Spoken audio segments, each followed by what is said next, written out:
আসসালামু আলাইকুম, সবাইকে স্বাগতম লিপাস কিচেন অ্যান্ড ব্লগ ইউএসএতে। আজকে আমি তৈরি করব চিতল মাছের কালিয়া। তো আমার এই ভিডিওটা আপলোড করতে একটু দেরি হয়ে গেল, আমি বেশ কিছুদিন আগে করেছি।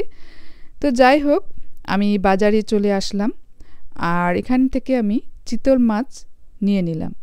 তো বাসায় নিয়ে এসে আমি এগুলোকে ভালো করে ক্লিন করে নিয়েছি।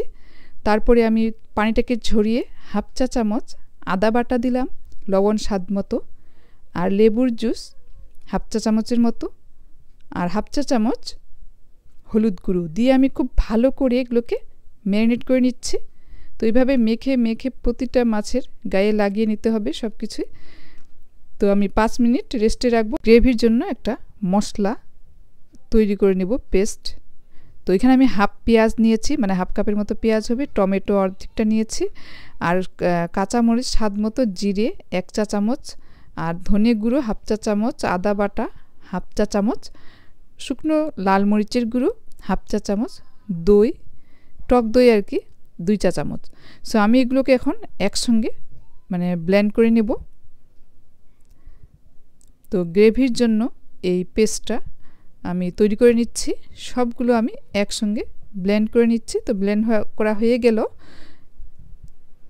এখন আমি চুলোয় একটা প্যান বসিয়ে দিলাম। তো 1/3 কাপ সরিষার তেল আমি গরম করে নিলাম, নিয়ে আমি মাছগুলোকে দিয়ে দিচ্ছি। তো এই চিতল মাছের পিসগুলো কিন্তু অনেক বড় বড়। তো আমি উল্টে পাল্টে 2 সাইডেই আমি ভেজে নিচ্ছি হালকা করে। তো আমার ভাজা হয়ে গেল, আমি তুলে নিচ্ছি। তো আমি তুলে নিলাম। এর মধ্যেই আমি এই তেলের উপরেই আমি দিয়ে দিচ্ছি পেঁয়াজ কুচি 1/4 কাপ, আর রসুন কুচি হাফ চা চামচ দিয়ে আমি ব্রাউন করে ভেজে নিয়ে এর মধ্যে 2টা কাঁচামরিচ দিয়ে দিলাম। তো এখন আমি মশলার পেস্টটা এখানে দিয়ে দিলাম। তো আমি ব্লেন্ডারটাও আমি ধুয়ে এখানে দিয়ে দিলাম, দিয়ে পানিটা দিয়ে আমি এটাকে এখন ফুটিয়ে নিচ্ছি। তো এর মধ্যে আমি এখন লবণ দিয়ে দিলাম এই পর্যায়ে। সো লবণটা দিয়ে আমি আরও নেড়ে চেড়ে এটাকে ভেজে নেব প্রায় 10 মিনিট। সো এটা ভাজতে ভাজতে তেলটা এক সময় মানে আলাদা হয়ে যাবে। তো আমি ঢেকে দিয়েছিলাম। তো ঢেকে আমি 2 মিনিট এটাকে জাস্ট একটু সিদ্ধর মতো করে নিয়েছি। নিয়ে আমি আরও ভেজে ভেজে তেলটা যখন এভাবে ছেড়ে যাবে, মশলা থেকে আলাদা হয়ে যাবে, একটা সুন্দর স্মেল বের হবে, তখন এটা বুঝতে হবে যে মশলাটা হয়ে গিয়েছে, মানে ভাজা হয়ে গেল। তো এখন আমি এখানে অ্যাড করব পানি। এই পর্যায়ে চুলার ফ্লেমটাকে লোতে করে ভেজে নিতে হবে, নাহলে এটা ছিটিয়ে যাবে চারপাশে। তো তাই লোতে করে ভেজে নিতে হবে, এভাবে এতটুকু লো থাকবে। তো আমি এখন পানি দিয়ে দিলাম।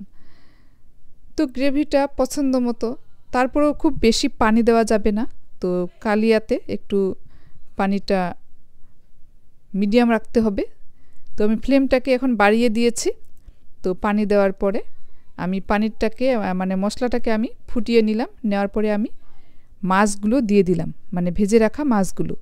তো মাছগুলো দিয়ে আমি একটু এখানে কষিয়ে নিচ্ছি উল্টে পাল্টে। সো তাহলে মশলাটা খুব ভালো করে ভিতরে চলে যাবে মাছের, আর মশলা ভিতরে গেলে মাছ অনেক সুস্বাদু হয়।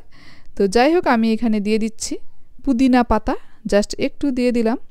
তো ধনিয়া পাতাও দেওয়া যাবে, না দিলেও চলবে, এটা অপশনাল। তো দিয়ে আমি ঢেকে দিলাম 5 মিনিটের জন্য। তো 5 মিনিট রান্না করার পরে আমি আবার উল্টিয়ে দিলাম।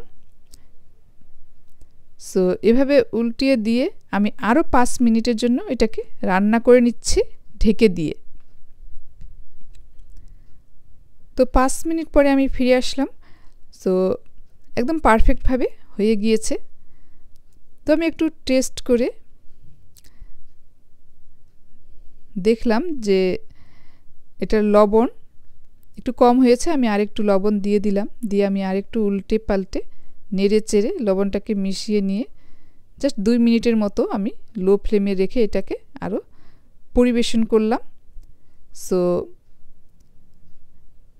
গ্রেভিটা আমি এরকম রেখেছি, তবে এরকম গ্রেভি রাখলে ভালো, তবে আপনারা মানে যদি চান তাহলে আরেকটু রাখতে পারেন।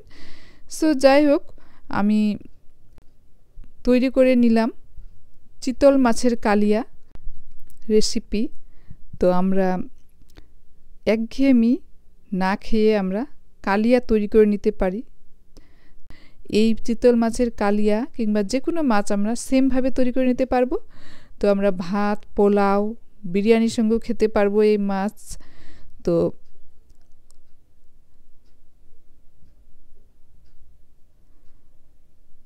অনেক সুস্বাদু হয়েছে, অসাধারণ হয়েছে। তো মাছের ভিতরে পর্যন্ত চলে গিয়েছে মশলাটা। তো কেমন লাগলো আমার আজকের এই চিতল মাছের কালিয়ার রেসিপি? ভালো লেগে থাকলে লাইক, কমেন্ট, শেয়ার আর সাবস্ক্রাইব করে পাশে থাকবেন।